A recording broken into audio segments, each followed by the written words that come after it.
I'd like to thank the audience for the opportunity to present today. My name is Jami Elliott. I'm Director of Global Business Development, and I focus and specialize on pharmacogenetics platform development and implementation for Thermo Fisher Scientific. And today I'll be giving an overview on some of the criteria for platform selection in pharmacogenetics, specifically as it applies to applied research. So while the inclusion of PGX content is highly desired across a broad spectrum of use cases, such as high content applications in basic research described on the left-hand side of this slide, my talk will focus really on applied testing use cases described on the right-hand side of the slide. I'm going to highlight two specific technologies, specifically microarray technologies and qPCR-based technologies, and the factors that impact technology selection in pharmacogenetics application. I certainly don't need to tell this audience that platform robustness is the key consideration among the other factors that I'll talk about today. Genes involved in drug metabolism are some of the most structurally complex genes in the genome, and assaying them is also a complicated technological undertaking. And so for that reason, platform robustness is critical and is the primary critical consideration for technology selection. I'm going to look through or talk through selection criteria such as the panel size, the required application, and I'll define what I mean by application here briefly. Custom versus fixed content, we'll focus mostly on customization of content. Sample throughput or time to results, and cost per sample is these primary selection criteria for these platform technologies. And I thought it'd be interesting to use a use case that I think is well known to this audience, and that is the CMS recent decision for a local coverage decision for pharmacogenetics implementation for routine testing. And I'm selecting this use case, one, because I think it's of great interest to this group, but also because it highlights the three application areas, or the diversity of application areas, that pharmacogenetics demands. And here I'll define application in genotyping, copy number variation, and we'll talk about that in the context of CYP2D6 analysis, and then HLA analysis. I bring this up because in certain technologies, these can be addressed singularly in a workflow. In other technologies, they maybe need to be addressed using different application technologies to support a full panel. And yet each system that I'll define has a core value. And so you'll want to assess a platform selection in the context of the type of panel you want to deploy, the time frame that you need to get results back to your constituents or results back to your end user. Cost is a key driver, and certainly your ability to customize that content on an ongoing basis.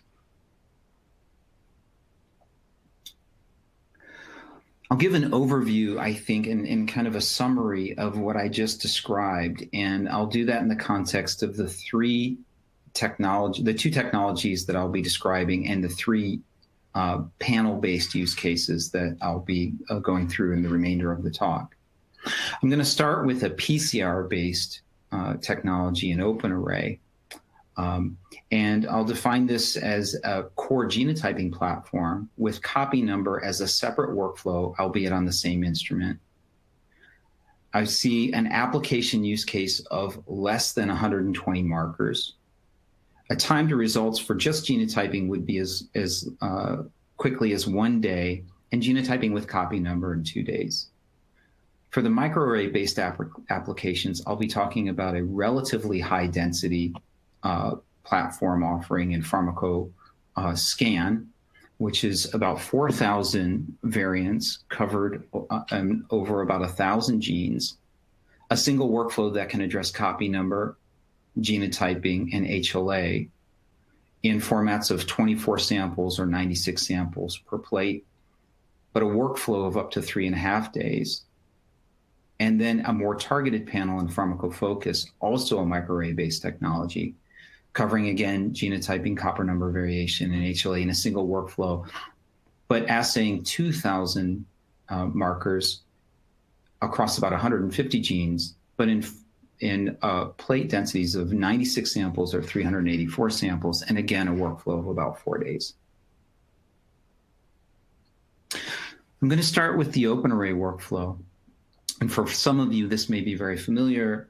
OpenArray represents what we would call a mid-density genotyping platform, and it defines really, I think, the largest user group in a family of technologies supporting pharmacogenetics today for routine testing.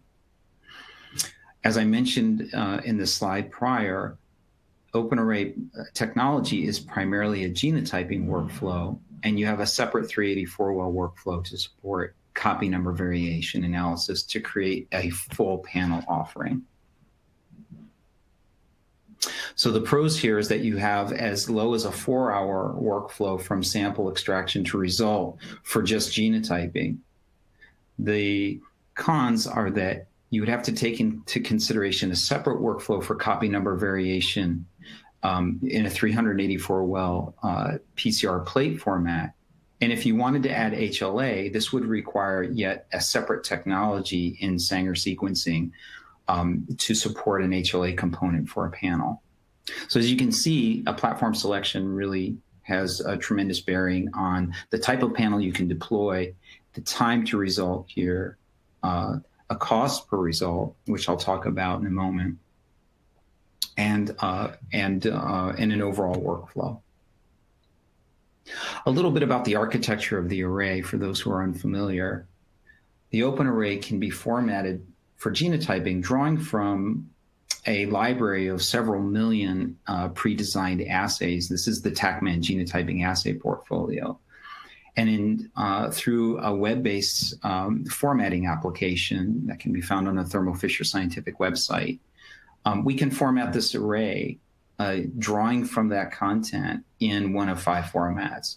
So I can build an array with 26 pharmacogenetic assays of interest, 60, 120, 180, or 240. But as I described before, OpenArray is much more relevant at 120 markers and below.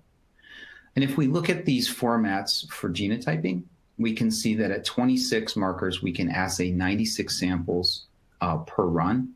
At 60 markers, we can assay 48, and at 120 markers, we can assay 24 samples per run.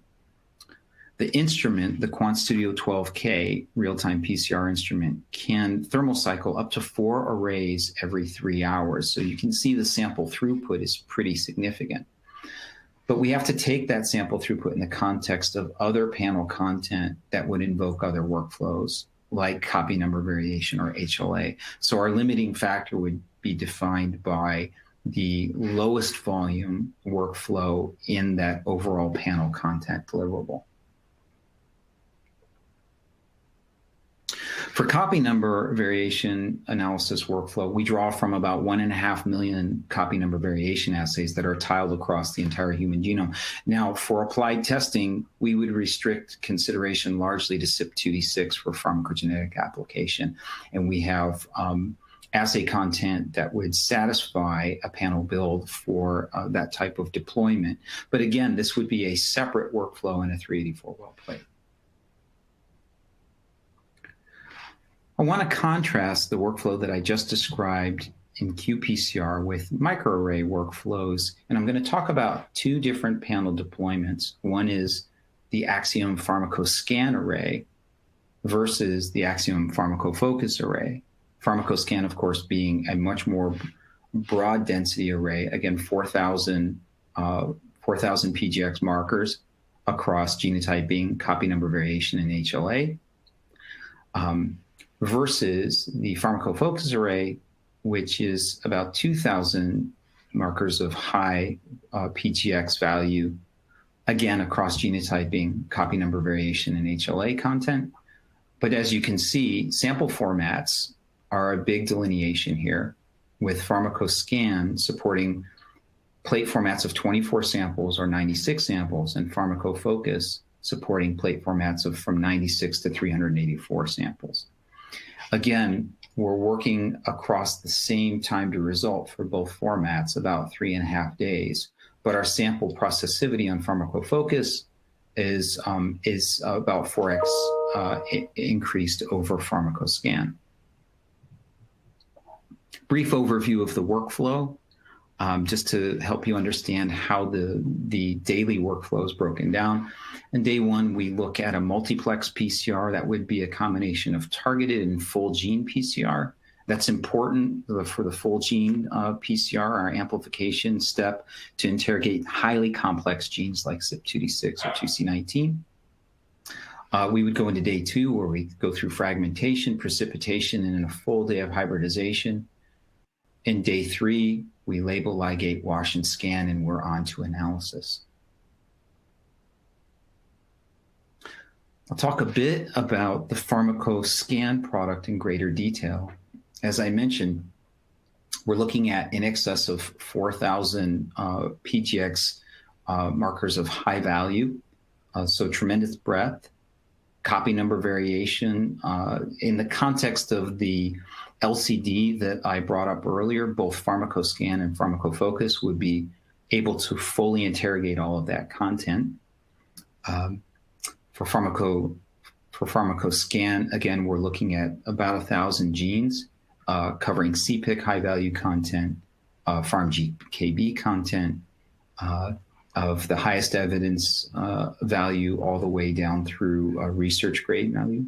This next slide breaks down that content further, and you can see the breakout of ADME content, historic DMET plus content, PharmGKB content, CPIC guidelines, and so a full complement of content here, certainly enough to cover the LCD we discussed earlier. In contrast, the Pharmacofocus array narrows that content down to about 2,000 relevant PGX variants across about 150 genes. Again, we're able to cover that high-value HLA content that was described in the LCD, as well as the copy number variation targets for CYP2D6 that were described in the LCD, as well as copy number and HLA content well and above what the LCD requires. So on the previous slide, I highlighted the overall content description for Pharmacofocus, looking at 2,000 high-value PGX variants across applications in genotyping, copy number variation, and HLA. Here we just show how Pharmacofocus addresses HLA content. Certainly, the array addresses the LCD content that was described earlier as our use case.